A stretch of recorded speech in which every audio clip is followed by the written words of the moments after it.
México ha sido desde siempre una nación muy devota y sobre todo muy católica. Ya lo dijo el santo Papa Juan Pablo II.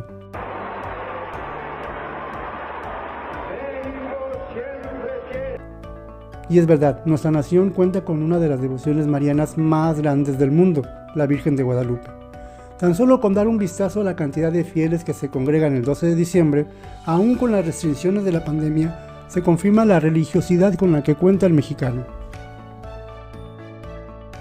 Más aún, existen historias de gente que llegó incluso a dar su vida por lo que para nosotros es sagrado, la iglesia.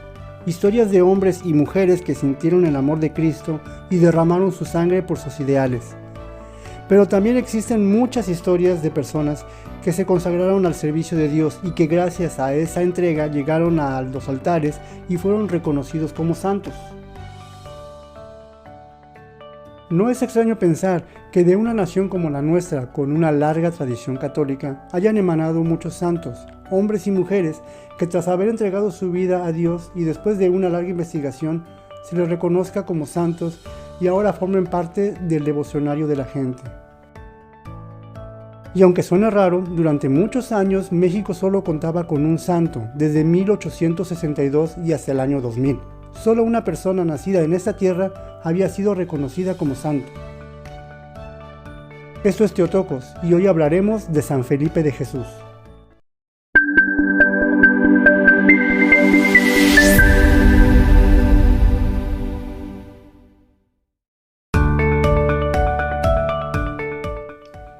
Un santo es aquella persona que ha trascendido de esta vida y que según su comportamiento en este mundo mereció estar en la presencia de Dios. Sin embargo, la Iglesia nombra santos a personas que vivieron según el Evangelio y que según una investigación de su vida se llegó a la conclusión de su santidad. Pero eso no significa que solo los que han sido nombrados por la Iglesia sean santos. Tal vez nuestros familiares difuntos ya estén en la presencia del Señor y eso ya los convierte en santos, aunque aquí en la tierra no sean reconocidos como tal. En el continente americano, la primera persona nacida en este territorio y que alcanzó la categoría de santo fue Santa Rosa de Lima, una santa peruana que fue canonizada en el año 1671 por el Papa Clemente X. Sin embargo, ya en la Nueva España se habían gestado historias de nativos que habían adquirido rumores de santidad, como el mismo Juan Diego a quien se le apareció la Virgen de Guadalupe, o a los niños mártires de Tlaxcala, quienes por cierto aún se encuentran en proceso de canonización, siendo aún beatos. Pero ninguno había logrado que se le reconociera como santo.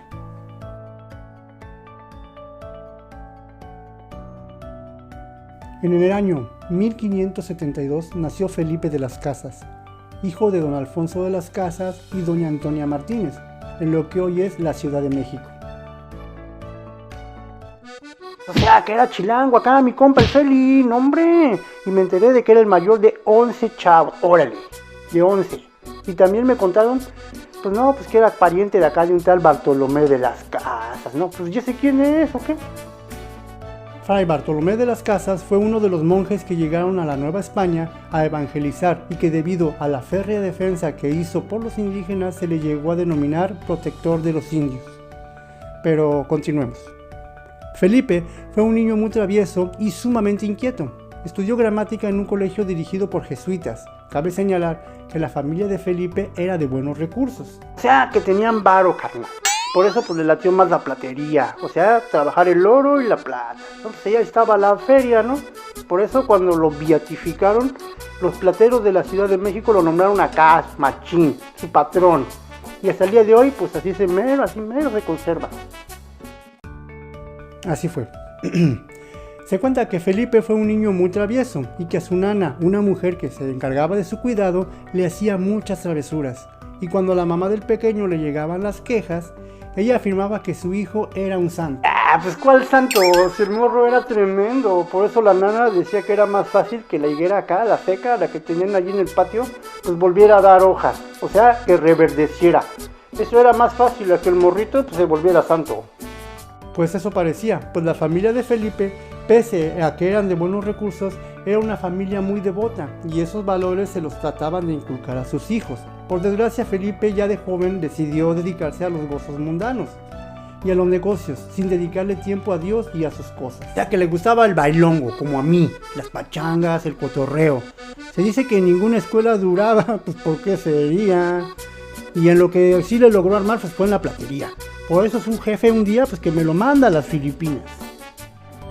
Sí, y ahí en las Filipinas fue donde vivió una etapa desorbitada. Pero, aunque tenía todo, no lograba sentirse satisfecho. Y fue en ese lugar donde sintió la necesidad de Dios e ingresó al convento franciscano de Santa María de los Ángeles en Manila.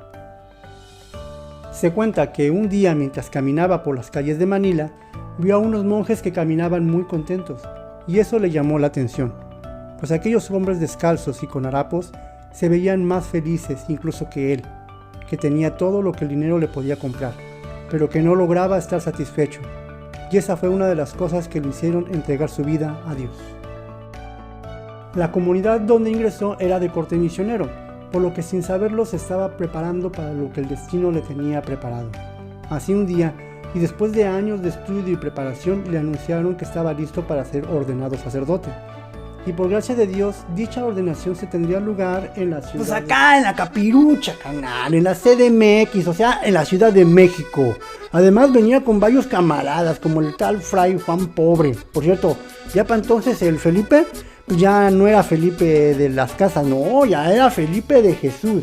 Ya ves que ahí se cambian el nombre. Y ándale que se embarcan en un buque, que se llamaba San Felipe, o sea, qué chistoso, ¿no? Pero no manches, que se ponen feas las cosas y que el barquito acá como que se movía y no, hombre, le cayó una tempestad y tómala. Que se meneaba así bien gacho, ¿no? Re feo. Y terminaron encallando pues allá pues, por el Japón. Fue allí en Japón donde mientras esperaban que la nave fuera reparada para poder seguir su viaje, fue que tanto Felipe como Fray Juan Pobre fueron a visitar la comunidad franciscana en el convento de Santa María de los Ángeles en Meaco. Ya para entonces, en 1579, San Francisco Javier había misionado en Japón y había dejado a su partida a más de 2000 cristianos, por lo que el emperador de ese tiempo llamado Taiko-sama, ese que tiene así como nombre de Dragon Ball, ¿no? Pero no, ese compa le agarró miedo a los cristianos, y es que la neta, pues era que le estaban echando reteartas ganas. Ya para entonces, para el año 1582, ya eran un chorro de cristianos, carnal. Imagínate que en la isla de Gikishu se bautizaron algo así como 70,000 japonesitos, como la ves. Por eso el emperador mandó a expulsar a todos los misioneros y a tumbar las iglesias y templos. No, hombre, se pasó. Sin embargo, los misioneros, tanto jesuitas como franciscanos, no salieron del Japón y siguieron con su labor misionera, aunque fuera en la clandestinidad y vistiendo las ropas tradicionales del Japón. Pero la furia del emperador llevó a perseguir a todos aquellos que profesaran y predicaran la religión cristiana. Felipe de Jesús bien pudo haberse salvado de dicha persecución, puesto que al ser un náufrago tenía la oportunidad de regresar a su nave y esperar a que ésta quedara reparada y salir de aquel lugar. Pero decidió correr la misma suerte que sus compañeros. Así, el 30 de diciembre todos los frailes fueron hechos prisioneros en Meaco, junto con un grupo de fieles japoneses, para que al día siguiente y sin piedad alguna empezaran una peregrinación a pie y en pleno invierno, no sin antes cortarles a todos parte del lóbulo de la oreja izquierda como castigo.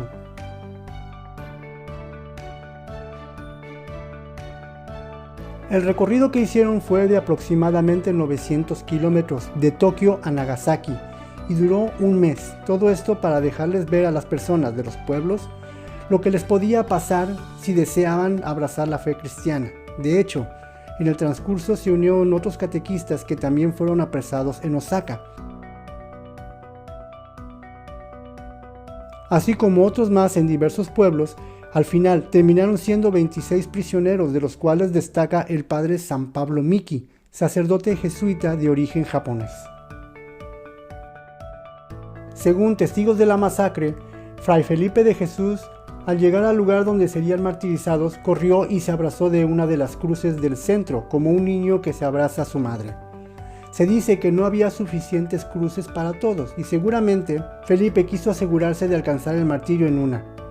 Una vez crucificados, los sacerdotes no paraban de cantar salmos y de dar testimonio de su fe.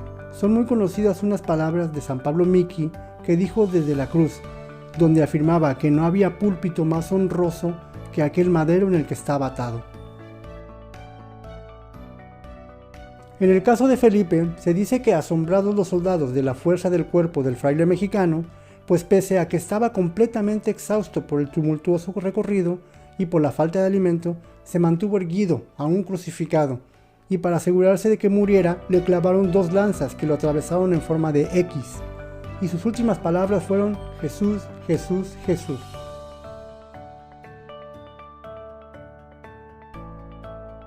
Mientras tanto, en la Ciudad de México se hacían los preparativos para la ordenación, y con gran regocijo la familia alistaba todo para aquel gran momento. ¡Híjole!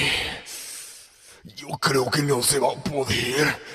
Sin saber lo que ocurría en Japón, pues en aquel tiempo las noticias tardaban meses en llegar. Pero una leyenda cuenta que la nana de Felipe, aquella que angustiara cuando era niño con sus travesuras, recorría el jardín de la casa familiar, cuando al encontrarse con aquella vieja higuera seca, que ahora reverdecía y llenaba sus tallos de hojas, no pudo más que romper a llorar y gritar: ¡Felipillo santo! ¡Felipillo santo! Y no fue sino hasta el 31 de octubre de 1598 cuando recibieron la triste noticia de la muerte de Felipe. Todos aquellos santos hombres que derramaron su sangre por amor a Dios en el Japón fueron beatificados en 1627 y el 8 de junio de 1862 fueron canonizados, convirtiéndose así San Felipe de Jesús en el primer santo nacido en México. Su fiesta se celebra el 5 de febrero, al igual que de San Pablo Miki y los otros mártires. En la actualidad, San Felipe de Jesús es patrono de la Ciudad de México y de su arzobispado, así como de los plateros. Y en la catedral del centro histórico se puede encontrar una capilla dedicada a él, donde se muestra la pila bautismal, donde el pequeño Felipe recibiera el bautizo, y también reliquias de su cuerpo. Desde luego que no es una coincidencia que la promulgación de la Constitución Mexicana Liberal del siglo XIX haya sido en la misma fecha que se celebra a San Felipe, el 5 de febrero, puesto que anteriormente a esto la fiesta de este protomártir mexicano era similar a la de la Virgen de Guadalupe, de una gran devoción para el mexicano en todo el país. Pero la autoridad en ese tiempo logró opacar esta fecha y la convirtió en una fiesta política. No es desconocido el rechazo del gobierno liberal, sobre todo en el siglo XIX, hacia las manifestaciones católicas. Por último, San Felipe fue por mucho tiempo el único santo nacido en México, hasta que en el año 2000 el Papa Juan Pablo II canonizara a 25 hombres y mujeres mexicanos, que bien valdría la pena dedicarle un capítulo de esta serie de videos. Y ya para el año 2002, el mismo Juan Pablo II canonizó al emblemático Juan Diego. San Felipe de Jesús, ruega por nosotros.